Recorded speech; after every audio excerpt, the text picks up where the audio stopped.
Amigos, ¿qué tal? Bienvenidos a Cambio de Agujas. Hoy con nosotros se sienta Michelle. Michelle, ¿cómo estamos? Bienvenida. Gracias por estar hoy aquí con nosotros. Gracias, Cristina, por haberme invitado. Estoy muy contenta de estar aquí.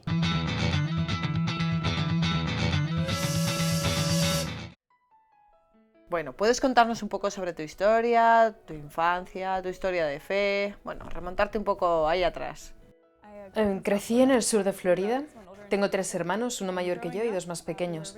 Crecimos en la fe católica, fuimos a colegios católicos, pero la fe no se practicaba en casa necesariamente. Gracias a mi madre fuimos a misa y ella intentó que nos integrásemos en alguna cosa, pero siendo pequeña a mí no me atraía. Y recuerdo que cuando estaba en la escuela media, tomé la decisión de que la fe no era algo importante en mi vida, que las cosas que aprendí de pequeña no me parecía que pudieran serme útiles y que ni siquiera eran reales. Eran cosas que aprendí en el colegio y al volver a casa las dejé aparcadas en la esquina. Era como cualquier otra materia que tenía que estudiar, que no se podía aplicar a mi vida. Me acuerdo que para mí Dios estaba muy lejano. No era algo que me interesara a diferencia de las otras cosas. El fútbol, el modelaje, el deporte y todas esas otras cosas que hacía ocupaban mi tiempo y toda mi atención. Vale, entonces cuando entras en la adolescencia, que es una etapa difícil, ¿tienes una ruptura con Dios o sigues en tu fe o ya es una total ruptura con Dios? Cuando estaba en la escuela media, diría que cuando tenía 14 años, en la escuela media tomé ciertas decisiones muy concretas de cómo iba a ser mi vida, y Dios no estaba incluido ahí para nada. En ese tiempo estaba muy metida en el fútbol, hacía lo que fuera por el fútbol para entrenarme, y quería llegar a ser la mejor jugadora. Mi hermano mayor y yo compartíamos esta pasión por el fútbol, y hacíamos todo lo que fuera para ser mejores, para jugar y participar en las competiciones. Y a la vez estaba haciendo de modelo desde tercero de básica. Entonces, en ese tiempo, estas dos cosas ocupaban mi atención y llegaron a formar parte de mi identidad. Estas dos cosas pueden ser buenas si hay un equilibrio, pero para mí, mi identidad y mi valor como persona dependía de cómo cumplía en estas dos áreas. Y Dios no formaba parte de este plan. Pensé que yo podía hacer mi propio camino, hacer mi vida y ser alguien importante. Y de verdad, asumí la identidad de estas cosas.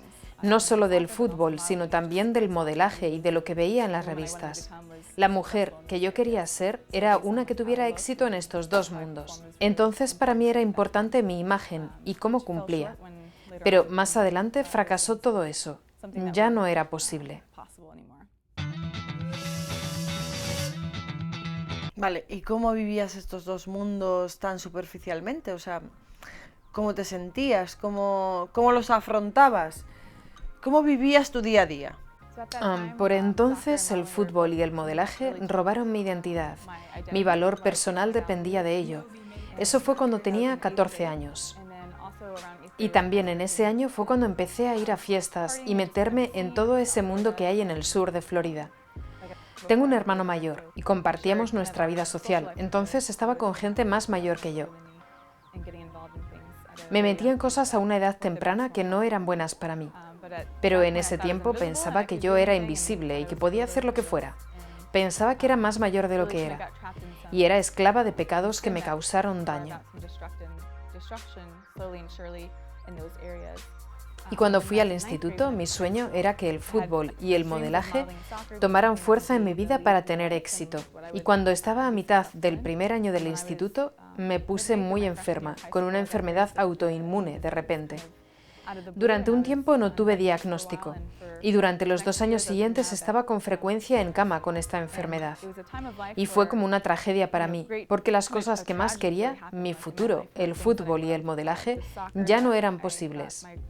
Y a la misma vez, también tuve muchos problemas con mis amigos y con mi familia. Estaba en una situación de mucha confusión. Lo que tanto valoraba estaba perdido, entonces pensaba que mi vida no tenía mucho valor. Pero a la vez me metí más en el mundo de las fiestas y me sentía bien así, porque pensaba que eso me hacía sentir mejor y me quitaba parte del dolor que estaba experimentando por la pérdida de las otras cosas. Entonces, durante esos 2 años, luchaba interiormente. Y hubo un momento, al principio, cuando un amigo cercano del círculo de mis amigos murió en un accidente de coche. El conductor estaba borracho. Y mirando ahora para atrás, creo que el Señor intentaba usar esto para llamarme de nuevo a Él, pero mi fe era muy floja para poder entender. Me acuerdo que recé la noche del accidente y decía algo así: Dios, si estás ahí, no le dejes morir. Y al día siguiente murió, y yo no lo entendí. Decía, entonces eres un Dios idiota. Te he rezado una vez y no me has escuchado. Mirándolo ahora es difícil no reírse, pero en ese tiempo estaba como... Por lo menos lo estoy intentando. Mira, Dios, ¿vas a escuchar mi oración? Pero ahora veo que el Señor tenía un plan mucho más grande que yo no percibía entonces. Ese fue el intento que hice, y después pensé, vale, está bien. Si Dios existe, no soy importante para Él, no me escucha. Y no pensé que Dios podría ser parte de mi vida. Pensé que era un poder ahí arriba que me podría ayudar. Después de eso empecé a tener un comportamiento destructivo y no valoraba mi futuro porque pensaba que iba a seguir enferma. Con este panorama que tienes en ese momento, decides rechazar a Dios y entonces, ¿qué pasa en tu vida? Después de ese tiempo, cuando me deshice de Dios pensando que quizá no existía y que si existía era simplemente un idiota que no me escuchaba, mi vida se hizo muy oscura.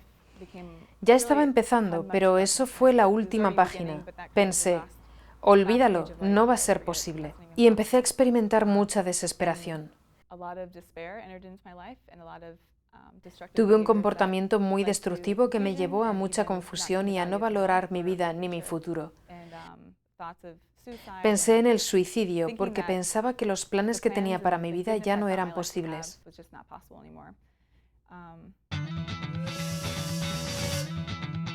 Pero espera, Michelle, porque, a ver, con este panorama que tú tenías, con esta situación que tú tenías, no tenías posibilidad o no querías confiar en nadie. O sea, a ver, eras una adolescente, tenías que contarle todo ese tipo de cosas a alguien.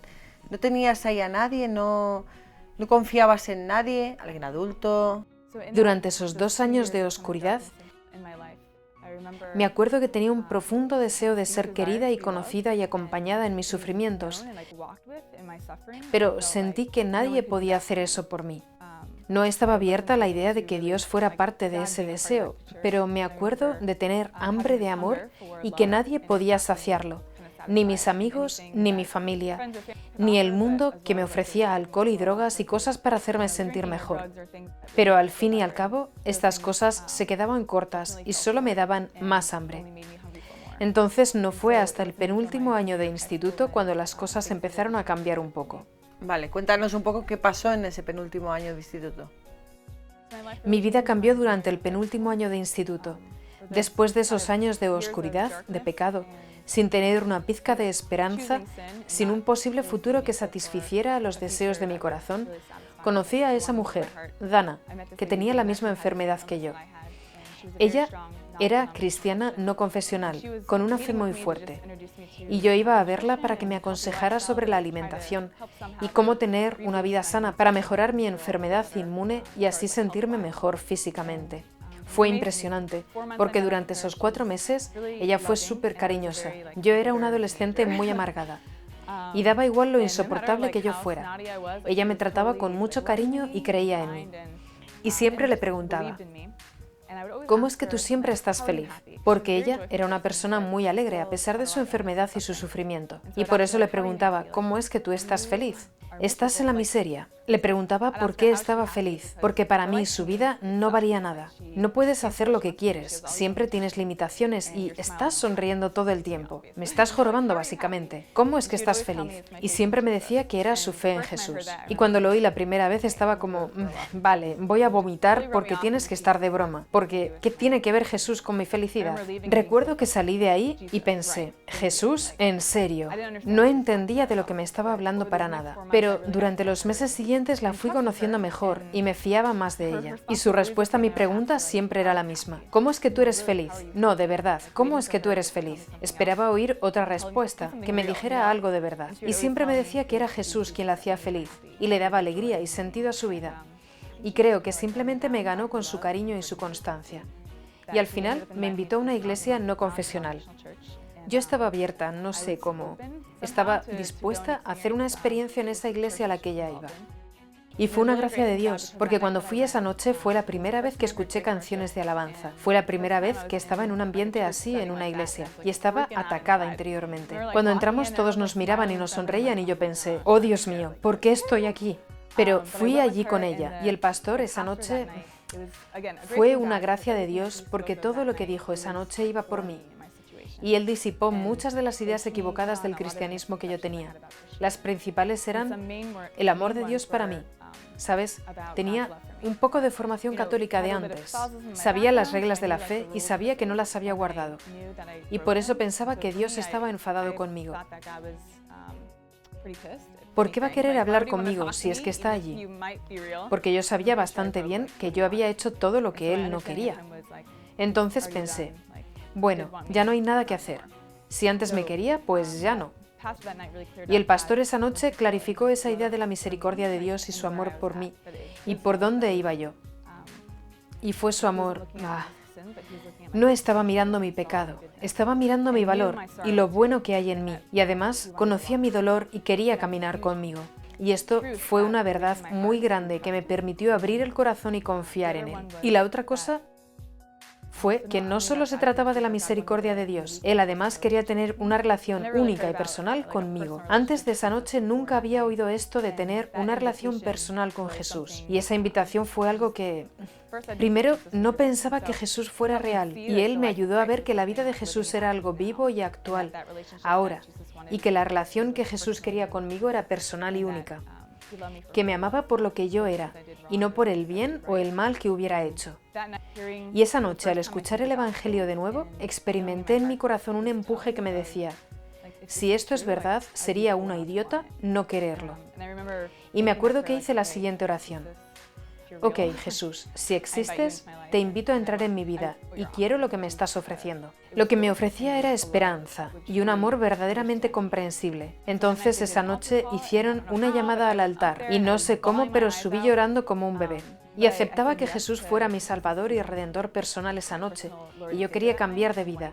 Y de verdad, fue un momento de gracia del Espíritu Santo que actuó en mí esa noche, porque las cosas empezaron a cambiar después de esa noche. Recibí nuevos ojos de fe y una nueva esperanza, y creía de verdad en el amor de Dios por mí. Y eso fue sin duda un milagro, porque en ese momento de mi vida me creía esa mentira de que nadie me quería. Me faltaba la esperanza, y tampoco me quería yo a mí misma.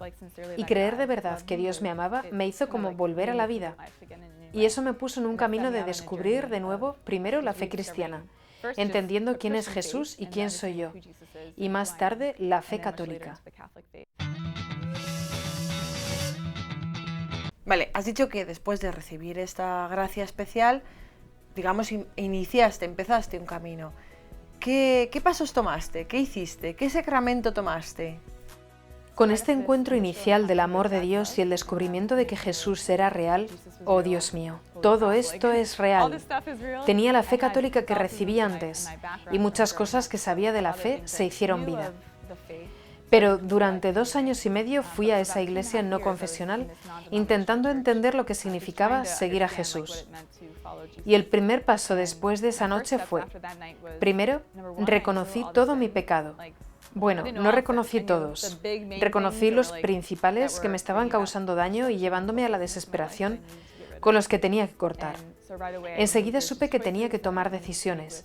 Tenía ciertos amigos y costumbres que no me permitían vivir una vida nueva con Cristo. También tenía ciertas ideas sobre mí misma y mi vida que me estaban tirando abajo. Y sabía que esas ideas no venían de Jesús. Entonces tenía esta lucha interna en mí.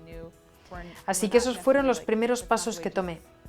Y las escrituras eran muy importantes para mí al principio, porque me acuerdo que me dieron una Biblia y yo decía, ¿qué hago con esto? Me dio miedo porque era tan grande y contenía muchas de las historias que había escuchado de pequeña. Por eso pensé, oh Dios mío, no quiero leer esto. Pero empecé a leer los Evangelios y eso fue lo primero que despertó mi fe. Me ayudó a caer en la cuenta que Jesús era real, que no era simplemente una persona que vivió hace mucho tiempo, como pensaba antes, una persona que yo al principio despreciaba. Era alguien real y relevante para mí. Y este descubrimiento que era real y que quería ser mi amigo, que era una persona en quien podía confiar, cambió todo para mí. Digamos que este fue el primer paso para iniciarte en la fe. Sí, esa fue mi conversión inicial. Después, durante la universidad, volví a la fe católica. Vale, vamos entonces a la etapa de la universidad. En la etapa de la universidad, ¿cómo se inicia la fe en ese momento de tu vida? Después de este encuentro con el amor de Dios, durante 2 años y medio estuve en la iglesia no confesional. Pero mirando ahora para atrás, veo como que vivía la fe a mi modo, muy cómodamente. Lo cual no me ayudó a avanzar mucho porque escogía las partes de la fe que me convenían y dejaba lo demás si me resultaba demasiado incómodo. Y no volví a la fe católica hasta la universidad. Estudiaba lejos de mi casa y en las vacaciones de mitad de semestre y en Navidad fui a casa. Y antes de ir a casa volví a cometer algunos de los errores de antes. Y veía cómo la tristeza volvía de nuevo y también la lucha interna de si debía hacer estas cosas o no.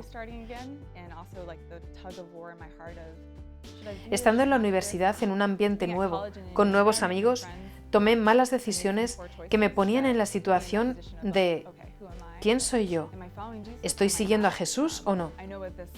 Porque sé bien a qué me llevan estas cosas. Y este fue otro momento en el que tuve que tomar la decisión de si iba a seguir a Jesús o no. Y entonces volví a casa para Navidad. Y un amigo mío que iba a la iglesia no confesional me llamó y me hizo 21 preguntas sobre la fe católica. Porque su madre iba a entrar en la iglesia católica esa Pascua. Y él sabía que yo había ido a colegios católicos y suponía que yo sabría todo sobre el catolicismo. Fue muy gracioso. Entonces me llamó con todas sus preguntas y yo me sentí como una idiota. Estaba como... No sé nada sobre la confesión. Estaba preguntándome sobre la misa y los santos y sobre María. Y yo estaba como, hombre, soy cristiana 100%, no soy católica. Y ella estaba haciéndome todas esas preguntas. Y cuando colgué el teléfono, me dije a mí misma, soy tan estúpida, tantos años en un colegio católico y no sé nada, no tengo respuestas. Y él era un cristiano de una fe muy fuerte. No me dejaba en paz con todas esas preguntas. Y pensé, esto es ridículo. Y aunque mi intención no era la mejor, porque mi orgullo estaba tocado, le dije, vale, voy a buscar las respuestas a tus preguntas. Y comencé un camino de, ok, tengo que saber el porqué de estas cosas, porque forman parte de mi pasado. Entonces busqué en internet y en libros que tenía por casa sobre el catolicismo. Y antes de eso no buscaba en la fe católica, porque mi fe era aún muy superficial. Conocía a Jesús, le quería y quería seguirle, porque me cambió la vida, pero no sabía cómo vivir el Evangelio en su integridad. Entonces hice un cristianismo a mi modo, según mi querer. Y esa experiencia de descubrir de nuevo la fe católica, leyendo libros e internet, de dar respuestas a sus preguntas, clarificó 2 preguntas que tenía esa Navidad al volver a casa. La primera, sabía que necesitaba una purificación, que estoy intentando vivir para Jesús, pero siento que mis deseos no me siguen a veces, y que necesito curar mi mente y mi corazón en mi manera de ver las cosas. Y también sabía que no tenía todo lo que necesitaba para vivir la fe y para que toda mi vida fuera transformada. Entonces, todas estas cosas estaban ya en mi corazón y sus preguntas me empujaron a buscar más. Y en la fe católica, lo que estaba descubriendo era la belleza de los sacramentos y la misa. Las vidas de los santos me impresionaron mucho, y los padres de la iglesia, y no podía creer lo que estaba leyendo. La primera vez ya creía en Jesús y estaba leyendo cosas sobre él, y eran cosas católicas, y pensaba, oh Dios mío, esto tiene sentido por primera vez en mi vida, y tenía sed de saber más. Y en estas vacaciones de Navidad, hacia el final de las vacaciones, tomé la decisión de que si iba a ser cristiana, necesitaba ser católica. Porque necesitaba las riquezas de la fe de la Iglesia, necesitaba todo y no iba a excluir nada. Entonces volví a la universidad para hacer el siguiente semestre y me metí en el apostolado del campus y quería firmemente que los sacramentos y las cosas de la Iglesia tuvieran un impacto en mi vida. Pero cuando empecé estaba un poco nerviosa porque estaba aprendiendo sobre la confesión y su poder y los sacramentos y la misa.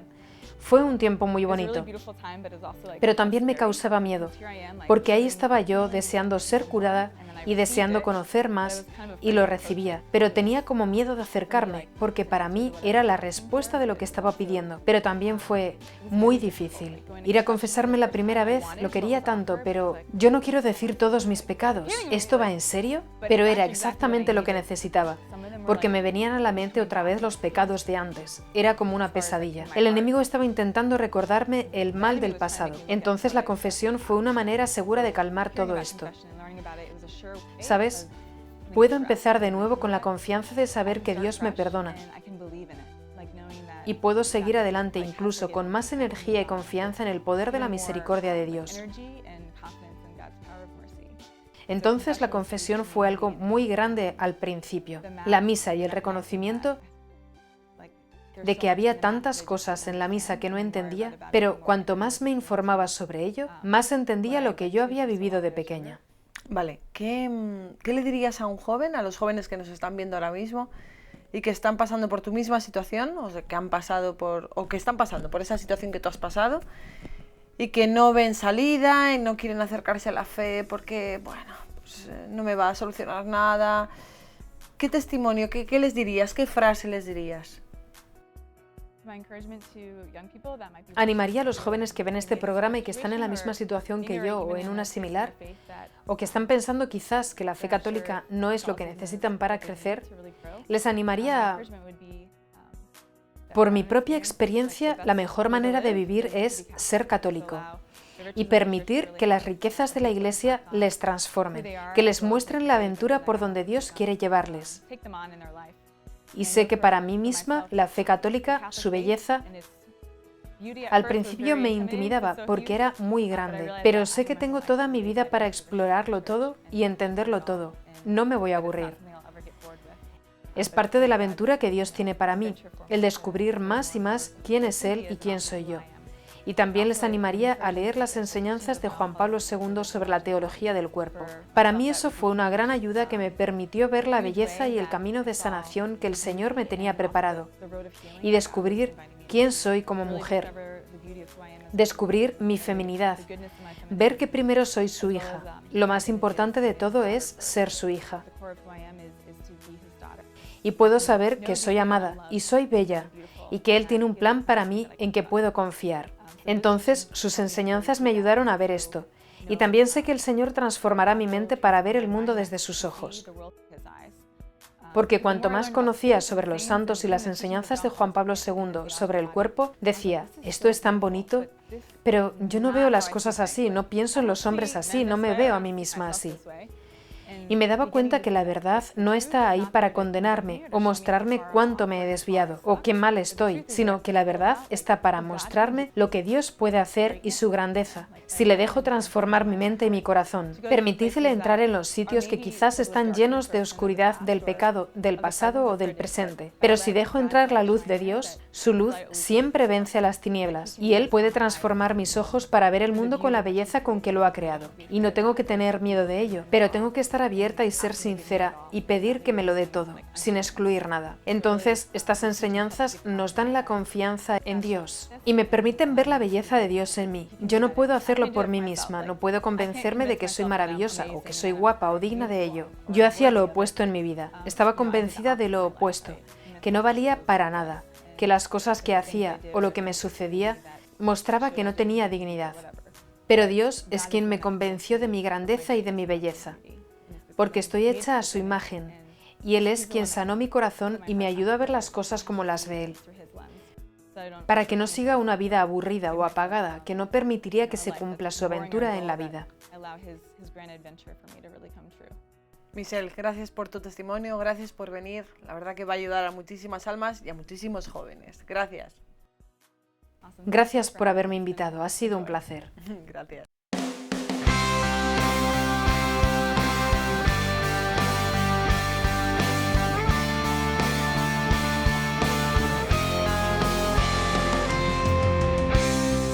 Qué bueno es sentirse amada, o sea, no sentirse sola nunca porque sabes que Dios va detrás y que está ahí contigo, sentirse hija de alguien, hija de Dios. Nunca vas a estar sol ni sola, así que siéntete hijo, siéntete hija, siéntete amado y amada. Gracias por estar ahí.